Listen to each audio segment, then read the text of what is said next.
Welcome to GS Core, and in our today's initiative of One Day One Answer program, we will be discussing one more important topic of economy, that is public distribution system, and it is quite a hot topic and also UPSC's favorite topic in prelims and mains also. So lot number of questions have come over the years from this topic. So again we'll go our own method, that is 5W and 1H method, that is we'll be discussing this topic in the form of questions like what is public distribution system, then where, next question is where does the PDS operate, next why is this scheme PDS quite important for us, next who benefits from these PDS schemes, then next how does this PDS work. So we will be discussing this question, and one is left, that is when was this scheme introduced. So first of all, if we discuss the definition of this public distribution system, we can say that it is a government operated food security system in India, and it distributes the essential commodity like food grains at subsidized price to the poor people, and it mostly has two major functions. First function is to ensure food security in India, and second is to provide access to the food grains or staple food grains at affordable prices. So we can write food at affordable price.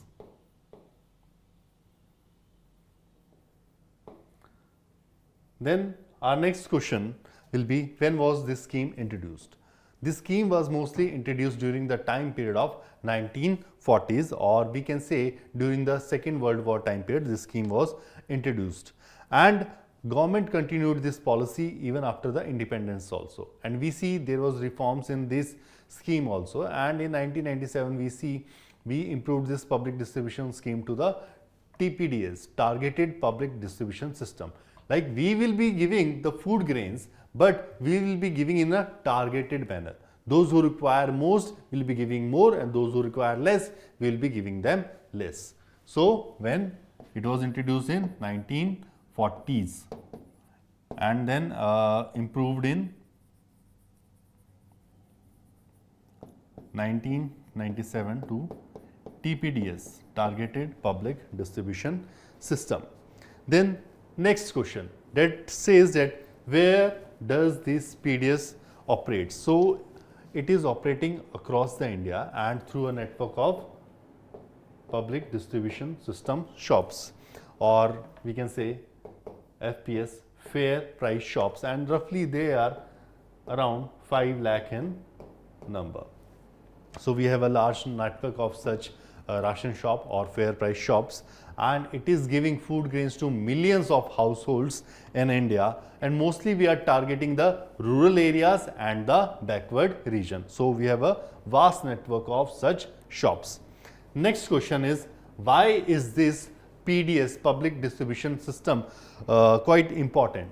First of all, it is ensuring food security for India and mostly to the low income households, and in this we are also targeting the below poverty line people and the above poverty line people.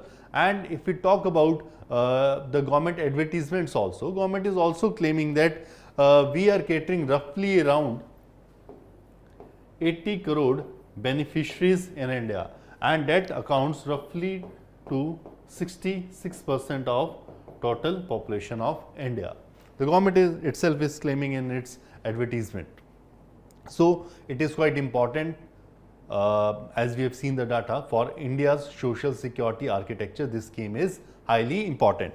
Then our next question is, who benefits from this public distribution shops? Who is getting the most benefit? So if we talk about the beneficiaries of this part, we are identifying the beneficiaries through lot number of schemes. First scheme is National Food Securities Act that was launched. Through this we are identifying the beneficiaries, and the second scheme is Antyodaya Ann Yojana, and through this also we are identifying the beneficiaries. through Antyodaya Ann Yojana, we are identifying the poorest of the poor people, and accordingly we will be giving them the food grains. And if we talk about some data regarding this, so we have made some layers above poverty line, below poverty line, and finally on the lower level there is Antyodaya Ann Yojana people. And in National Food Security Act, we will be giving the food grains roughly around 35 kg per family.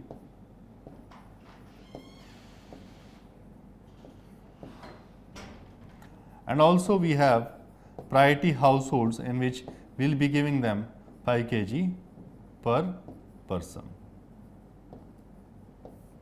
So, when we will be identifying the beneficiaries, we will be giving them the benefit accordingly. Then our next question that is left is, how does this work? How does this system works? So, in this part, the major agency involved is the central government agency, that is FCI, Food Corporation of India, and it is mostly dealing with the procurement part. So, FCI will first procure the food grains at MSP from farmers. So, the procurement part lies with the center, that is the FCI. Then FCI will store that food grains in its godown, then it will give it to the state government. So, state government work is basically to identify the beneficiaries and also to distribute the food grains. So, remember, it can be asked in the prelims also that the procurement part lies with the center and the distribution part, identification part is lying with the states. So, FCI and state government will work together through a network of FPS, fair price shops, and then they will be distributing these food grains to the beneficiaries using ration cards. Then if we talk about some data regarding this part, that if we talk about some data is saying that there are leakages. Niti Aayog in its report in 2016 said that roughly around 46% of the food grains is nearly lost and it is not reaching the intended beneficiaries. So, that is the problem of leakages in the public distribution system. If we talk about the budgetary allocation part, in 2023-24, government allocated roughly around 2.87 crore for the subsidies, and mostly in that part food subsidies was the maximum. In terms of the food security, roughly around 80 crore people are able to get the benefit from this largest food distribution program. And challenges are also there in this public distribution system.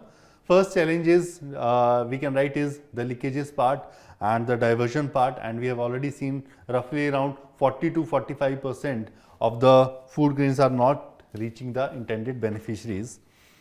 Then there are also problems related to the identification of these beneficiaries, and lot number of errors are there. Those people who require the most, they are excluded from this scheme, and non-beneficiary people, they have been added in this part. So, again identification error is there. Then there is corruption also, corruption in terms of the distribution chain and also there is corruption in distributing the food grains also. It is also one of the bigger problem. Then the problem is also on the storage side, that we are not able to store the food grains. A lot of the food grains is getting wasted due to inadequate cold storage system in India. So, that is again a big problem. Wastage is there, spoilage is there, pest attack is there, rodent attack is there, lot number of problems are there in the storage part also. Then there is finally we can talk about is technological gap is also there, such as we are not able to connect to the remote areas, poor connectivity is there, inefficient functioning is there, end-to-end computerization is not there. So, lot number of problems are there. Then if we talk about some reforms to improve this public distribution system, in the reform part we can talk about if the scheme is doing quite well and we have identified the beneficiaries according to the need, such as if we talk about above poverty line, this is below poverty line, and then there is Antyodaya Ann Yojana. If we talk about the distribution system and the price system in terms of the wheat, it is 6 rupees for above poverty line, 4 rupees for below poverty line and 2 rupees for Antyodaya and Yojana people wheat. And if we talk about the rice, price of rice, it is 8 rupees, 5 rupees and 3 rupees. So some data you can share for this part, and also for the National Food Security Act, we are giving people the food, 35 kg of food grains are given, and the price is 1 rupees for cereals, 2 rupees for wheat and 3 rupees for your rice. This is how we are distributing the things. Then you can also talk about some reforms for the improvement part.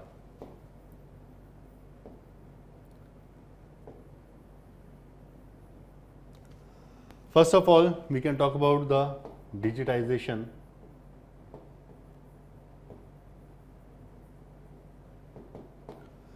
And in this part, we can talk about the Aadhaar enabled biometric system that can be used, and this system can be used to plug in the gaps in the ration card system. Then portability is there. One nation, one ration card. Portability should be there. That a person having the ration card can get access to the schemes anywhere in the country. If he is having the ration card of Bihar region, he can get an access to National Food Security Act scheme and get the ration at the Maharashtra also. So end-to-end computerization is required. Direct benefit system should be there. If people are not able to reach the fair price shops, they should be given the money so that they can purchase the food grains from the market. Then you can write DBT, direct benefit transfer. Next benefit we can write is the storage part, that we should improve our storage. More cold storage can be there, or we can hire the private facilities for the storage part. Then social audit should be there. Social audit should be there through community based or panchayat based system. Such audits are required at the ground level also. Then we can also talk about the Shanta Kumar committee. It is quite important whenever you are writing the mains exam, this committee, and it has also given some recommendation that the procurement part that is done by the FCI should be given to the states, because states are much better connected with the people in those regions rather than in the center and the FCI. Second recommendation, it said that there should be improvement and more number of cash transfer should be there in the public distribution system. So in the remote areas wherever you are not able to reach or the transportation cost is high, cash transfer will work in an effective manner. Then they said that government should focus on the end-to-end computerization in the states so that we are able to remove the leakages part. And also they said that we should not be storing the food grains in the jute bag, we should be storing it in the cold storage areas and in the silos. So let us move to our question that was asked in the UPSC, and the question is saying, what are the major challenges of the public distribution system in India and how it can be made effective and transparent? So in this part, in the introduction part, you can talk about some data regarding the public distribution system, that we are catering roughly around 80 crore people, and that is equal to the nearly 66-67% of the total population in India, and we are giving food grains at a subsidized price rate, and that food grains is given to the economically disadvantaged section of the society. This can be our introduction. Then the question is having two parts: major challenges. So we have already discussed few challenges in this part, and second it is saying the solution, how we can improve this part. So in the challenges part, and here we can write about the solutions. We can talk about the leakages. Lot number of leakages are there, and we have already seen in the Niti Aayog report in 2016 also, they were saying roughly around 40 to 46% of the food grains is not able to reach the intended beneficiaries. So this is the problem. Then we can talk about some index also, that global hunger index. If we talk about, they released a report in 2021 and they were saying that India's rank was 101 in global hunger index. So we need to improve our distribution system, and how it can be improved?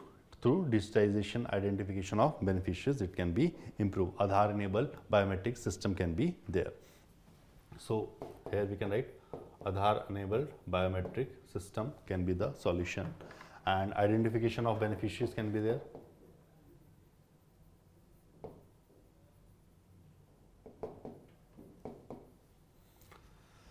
Then second thing that we can talk about is delays. Second is delay. We are facing lot of delay, and this delay is due to the inadequate storage facility. Transportation infrastructure is not up to the mark, and thus it will lead to distribution problem. If we are not having storage, how we are able to distribute it to the intended beneficiaries? So we can talk about that economic survey in 2020-21. It talked about that there is significant time lag between the procurement part and the distribution part. Till the time we have a empty storage, or there is storage facility, or some storage is available, then only we will be able to procure. And if you are not having a big storage facility, we will not be able to procure. That's why economic survey was saying that there is a significant time lag. Then the next part we can talk about is error. Identification errors are there. And in this identification part, the deserving households are excluded, and the ineligible households are added in the public distribution schemes.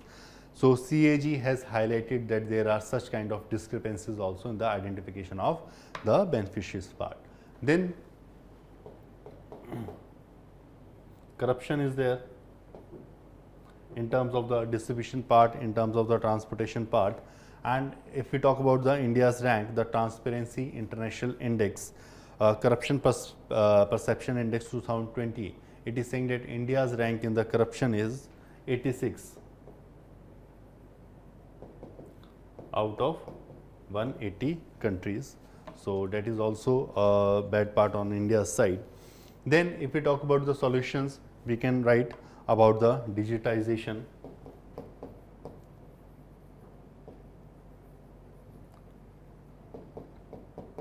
Should be done, end-to-end computerization should be done. And if we talk about the government data, it is saying that roughly around 88% of the PDS shops have POS machine, point of sales machine they are having. So with this part we see we will be able to improve the identification part, biometric identification, smart cards can be there, e-governance system can be improved. Then we should be improving our supply chain management.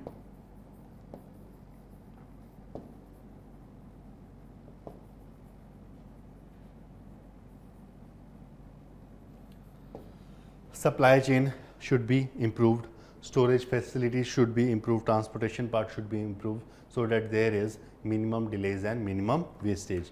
For this part we can also install the GPS system in the trucks also, so that we will be able to know the end to end from where the truck has started, from where it has stopped, or how many points are there that the truck is stopping. So we will be able to have larger information. Then monitoring should be there, accountability and monitoring.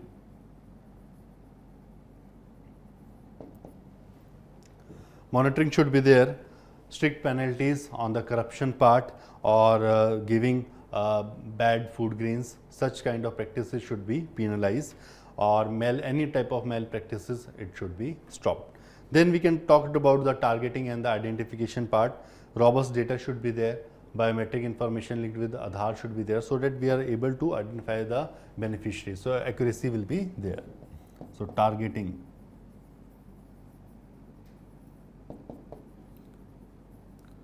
Right beneficiaries will be the solution. Then there should be grievance redressal mechanism. If people are facing the problems in any region, in any state area, that should be solved. So there has to be grievance redressal mechanism. People should know about their rights, and there should be complaint mechanism to ensure the transparency also. So we can write next point, public awareness.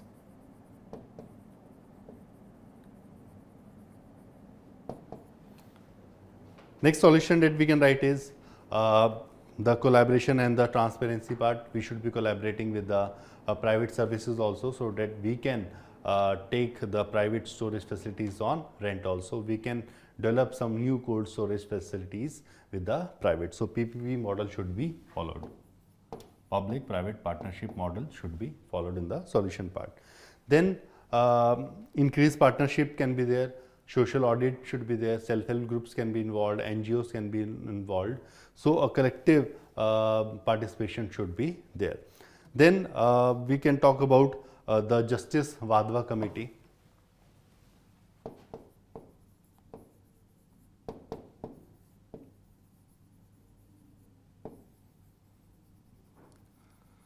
And this committee recommended the end-to-end computerization of all the PDS shops, or we can say FPS shop, fair price shops. Then universal PDS model should be there. Then we can talk about fortified rice should be distributed through these shops and the integrated child development schemes also, and under the PM Poshan program. Such fortified food grains will help in improving the nutrition level, and it will decrease the maternal mortality rate and the child mortality rate in India. Then we can talk about the DBT also, direct benefit transfer. We have not written. Direct benefit transfer to all such people, those who are not able to get the access of such shops, ration shops. And finally, in the conclusion part, we can talk about some reports such as the World Food Program report, Global Food Policy Report 2022, we can quote in the conclusion part. Then State of Food Security and Nutrition in the World Report 2022, we can quote in the conclusion part. We can also quote about the Food and Agriculture Organization in the conclusion part. So for solving all such problems, we require the political will to solve such problems. Adequate funding is required with the new technology, combining new technology, governance reforms, and then only we'll be able to ensure that our Sustainable Development Goals program we are able to reach, and we are able to secure the food security architecture in India. Thank you everyone.